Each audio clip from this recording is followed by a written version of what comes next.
be my way. Your wire in a big keka. Wow, Agmo. Am I your mate? You were me here. It's one again, Mado Saga, we gin over. Only do Podiuni. Yamado Saga, we gin over Tama, we retard, where mom you are. Una de la no do betray we. Wow, Agmo, when Agmo feeling in Fiemiki, a betrayer of bone. Eka wait time we and then next time doctor you we allowed to win and walk ya see me tota. Awe marriage unu we ma gemu yegbe. Unu we na opapapa nu ya bia ke ne da dogere ye. E support ye dori ye nu ya vie mame. Ma bege next time we. Uladia wa do aso on se no on dio na mu we. Why is it ban e wa am on you? Betrayal agbo on wa gbo we ki me wa no betrayal wa. Me wa no betrayal ma ye wa no betrayal se. Ye wa no betrayal ma no dia ke me. No way can betray me here, but we have to come from that side. No way can betray me here, but not the boot. Come from carry what I put in the front, my darling. Don't open my boot. Take that one. Carry this one. She call me okay. I'm not hungry.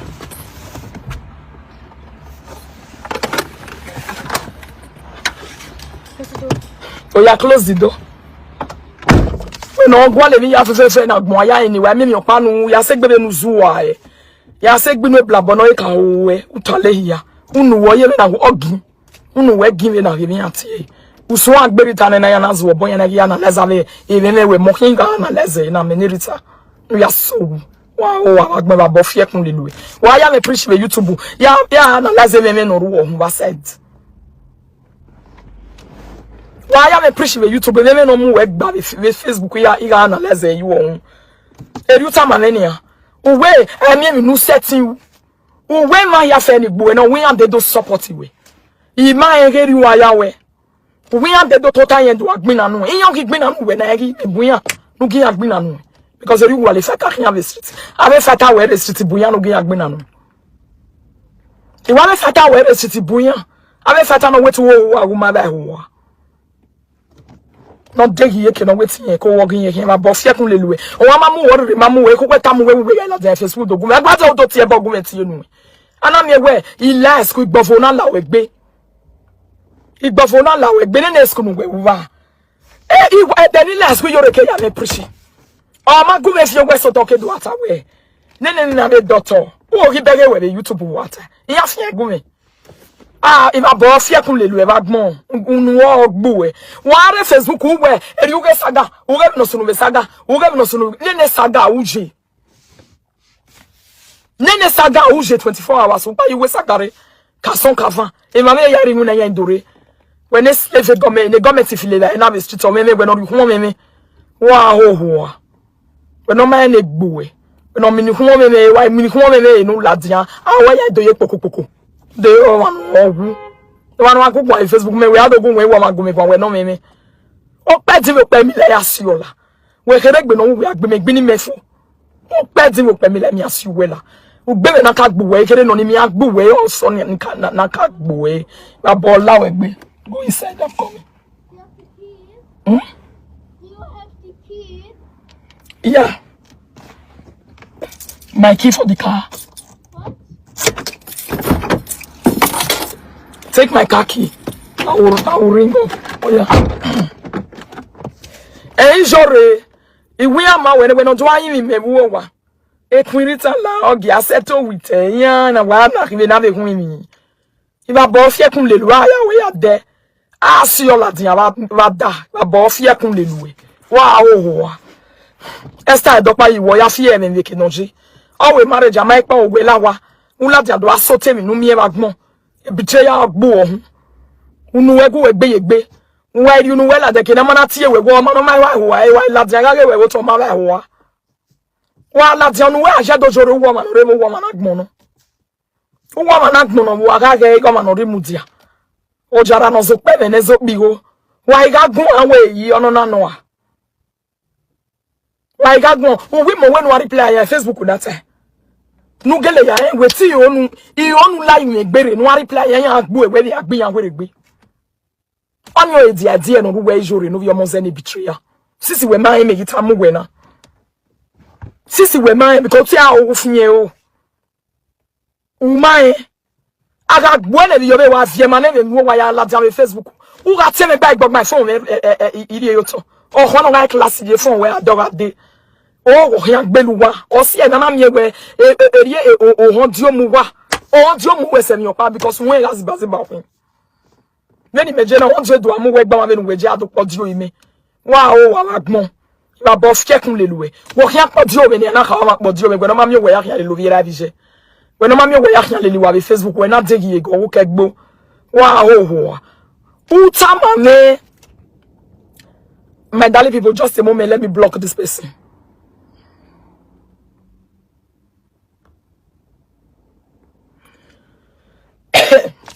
Utama ne jorene obi omoze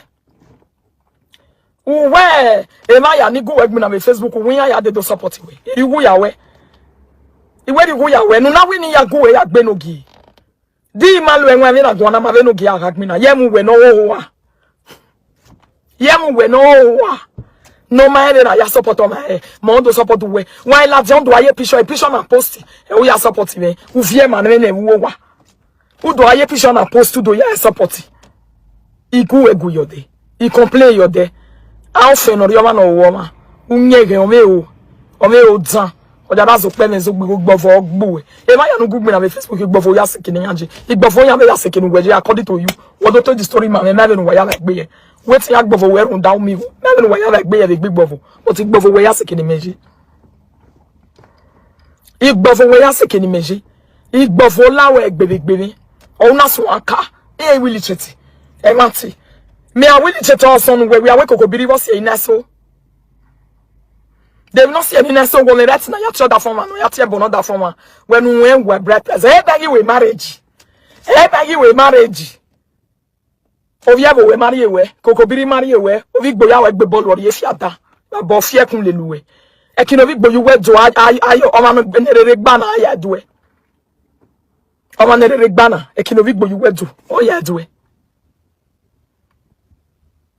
wa dunu e jiba we ni me ladi ani rie mi ni ya ni me ni do ya tie bodo ani atie bo na we mi we ahia le do we vijuwe do ani mi ladi ando ye tie bo na mevu me no ya we hoho ana magwo ya eni gbuwe amevu me no ya we tegi eke we bu ho amevu me no ya we ahia ne fiete na mi ebe ma ni lele we amevu me iya gi ohia be street be na gi o me wa o alagbe ba bo fie kun le lu ado to tie ba mo gun e gi o go me via we ni tie nu e be le gbe ago ya biye no ma ni gbe debi no ado ya gi o me mo me mi na ya gi we mo na ma take ke no siko we because ahu we for be na hu ana hu we be na hu we bi we na ru we na hu mo e ta hu me bo wa e bo nu kere ahu we for be na bi nu ke ladin we na hu for be no kere we no hian mo hi mi ba bo fie kun le luwe ema ya ni tie wo hian ba wetin ya do to takwe wa ya do gbare ya do agbina no be Facebook me me like e so da ni make na go wa ya kun ga wo hian ba ni aku wa ku gbe ope oku o si ogun ba so hian ba o le la ile gbere gege buyan abo fia kun le lu e ba gbon ku we ke problem no le lu e kian e so ta saga ministry wa ho yi kian o ya se egbu e go to se be ni ana e ma ni le lu e kun to ge ma ya ba so ku to ge ma ya ba fa o ko me nu wa salo boy kian e ma nu we la reply that day some days ago wo ya be kian e suzi no reply de be nu ya be ni nu o wa gbon e pretend igbo e pretend ba so he pretend be nu mi o ni o ga gbon wo na gbon re ba o jara so pe me jo pigo e me ala ti amu nu wo na gbon re ba ma e we fridge ma gba be va report e be no je o ma gbon we abi akema ni rewe bo na be do ku we ba e we no ma ne gbo we we no le level ni ravi we na bio come on gunu we adenu do ti e ba menu ku me ti enu we na wa e we bo na e na je e ma ni gbe Facebook we de na untia ni gbu e ni gbe agwo ya be no make na me do atia me wa oho no ma ni gbe we no igbina ni gbina nu o venu do fie ma no si e venu do fie ma me na ikosa ana mi egi atem o be ba sa do pretend u ha wo do aviere e ma na we no e ba nu ju ba nu ya ka ma we ji ba e ba nu jo ya ke wa ke no do aso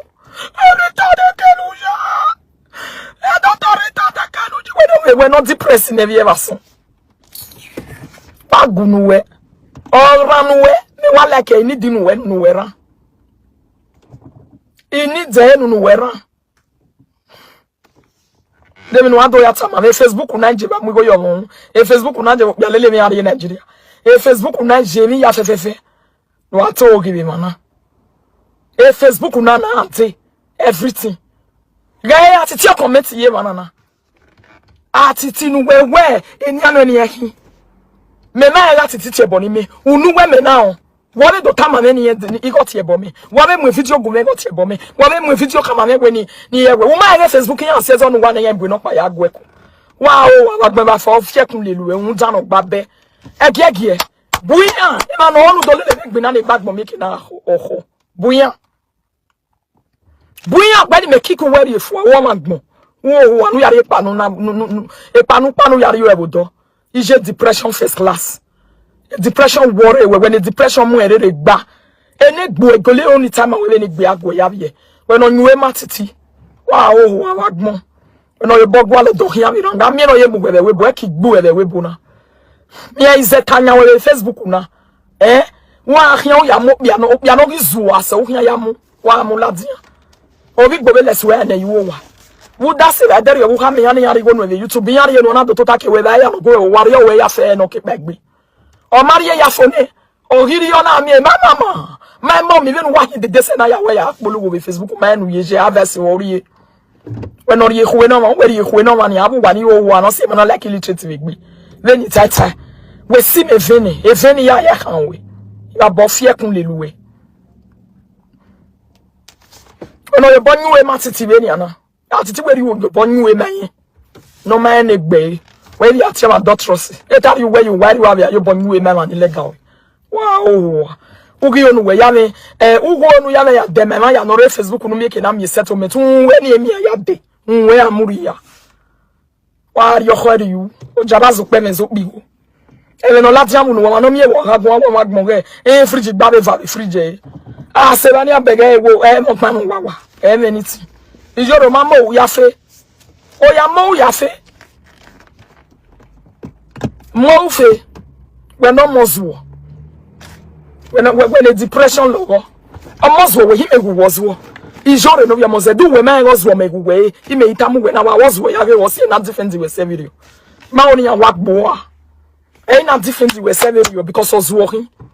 when the re magba ho e uto na ya ho e ya tobe uni e wa ya tobe usi e wa ya tobe ne na titi no tamu when we learn me ore Facebook we na me gere we magba ho ma uma e negbu e wu me nwe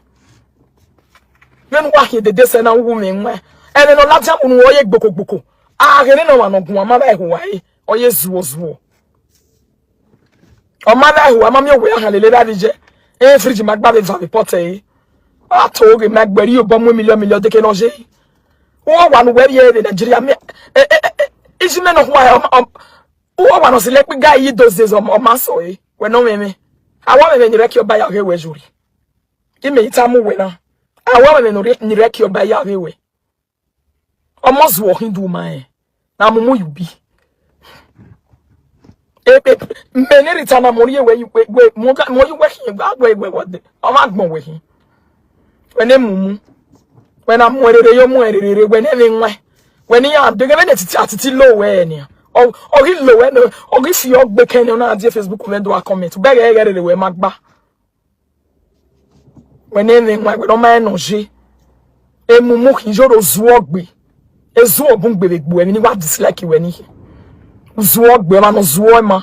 o no wo fi o ki betu zu o de to ke we ya se e primary 2 primary 3 wa ga mi nwe era do ezigari yagmo o mana de ziri primary 1 no age na ya toge ma we ni nata ma we ya illiterate o be nwe wa ya pretend ma we wo me nwe emumu wa ho ere we magba o ma mo wori ma mo we ni me la wa ni me vi emi ni me la tan wo wa ni me do ya tie bo o sa ba we me wo ma fi emi ni me nu enu we amen we da no ma le gbin na Facebook da ma no we ma le gbin na jore nu wo ho wa nunu we gbowe don we ma le gbina ina ri yo no segbe no mu ya bo fie kun leluwe don we ma tie bo na E pa di mo fia o kaya so e betray gbo e bagmo. E fan wa akin ya re le Facebook o ya do mi no mu. E ki ma ki gbo e ni an. No wa bagmo pretend gbo e. Na so I dey do I not dey wash una. I know when we take John 3:16 or we Bible why it here no gba. I pastor no a pastor saga ministry. Ana no where atama where ijore no ya moze na pavio yi. Ijore no mozo. La re no do take John 3:16 why it here gba. I sister no confuse no devil get Jesus. Erita uwele gbe yen gbe niyen do tamo won ma mu we la wo so bi mu do ayo audacity go me anu de na yo honu mi ba bo fiekun le luwe we are him in Facebook de me na go we gwan wo go we gbe me gwan wa ho oba no bia na to la mogun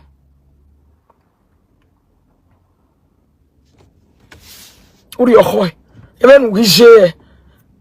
agani me na pe tititi agani me na is I get am before no be property. You dey advance we no dey advance safe. E ma ya no advance ya passe where you total. E ya win na re ke e government free France ye ya ta me ya na ya win na no depress. E bo am e bogbo ma e begbo win na se bo na evo ma mu gbo wa. E o te France o ka me bogbo we, o to e do ke mu gbo we. E France o ka wa we because e shiti no shite France ye. E ba o we na mi na le di on la wa. E di on no se no bi erera o ya total ke no ya gba le ma o e yan laziness o gbo we. Well, na tami me when we jibagmo e webuna mana nya webu e u wara no do ami eri me we wona I can win am before to hear the den enu ko deden unu ko juju we den me ya ai mumu emumu no re na da bati emumu no re na da bati no we den me no na me I felt work before e government o wenu we no bo we fian e saga pa kian we me e bo ya no re Facebook ni ya gba wonu eniya ya fe igba wonu gbale mani agwo egbina ahwo we de dojian de sanu gwalo si ogbon undari yiri ewe fwa lita ma we jori eni lita ma we na we o ma agbo ya gbe e Facebook inata because you know ya agbiyan imagi oni agbiyan nu e koso me o o si e na we stand your anybody no go me going to fear me meye we a pretender you lay pretend be ni je na irije e bo ya gba me na Facebook na be won we ne go so I go pretend I ga wa age we na age we na kai madage we e ge we men se ma oli gwebo e wa no but o ho me be to ha mu we no zo pe no ya fie wo wa e mumu e sort saga ministry e sort saga no less we mani go we e we yan gige. If you don't know people where they watch na your mumu na they come dey look your mumu even je o ye wa na ya gbe bo Facebook na gbe be na ko no pa do o me de ba we e Frankie no gbe de gbe de ba we do we ra ne pa Frankie ahwe we de the other one the next one wo lele ya fe kian wo gwa lo se kian be na bi e mumu e poppy we no ma ni gbe we no mo no we ma na dia ani me ge we de na hie poppy ni baba fie kun le lu e bagmo o bagmo we e video we me mai ho even ni waka fi ona no egbodogbod I never hear video we do e video we ya mi bo ya dori e gba o tana ya fi mo ye bed na ya do han ga ni do analyze wa we no ma ni gbu we no take yeke e gba ma be no we ja be ona sike we na mo pa mo wa me party ni le lu ere ya we na po wa le lati an wo wa e party ni le lu ere we ene we ahia da me ba ya na ha we mi se gba ma be no je abu wa na ko wa na mi ya o na ya ka ga mi so wa awa ton wa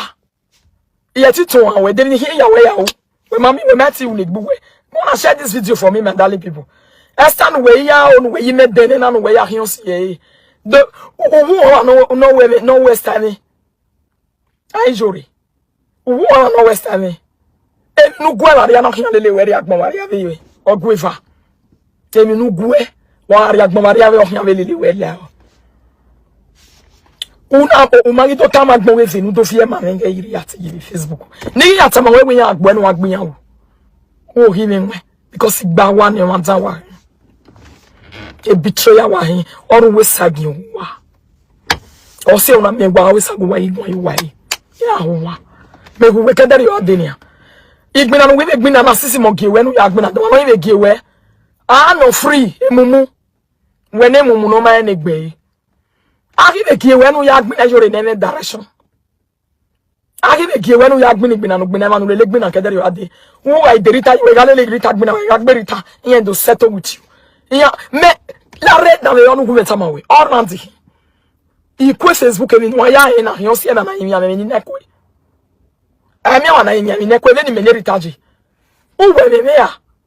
o em wo remove la we from do atama me we na tama we una go ma o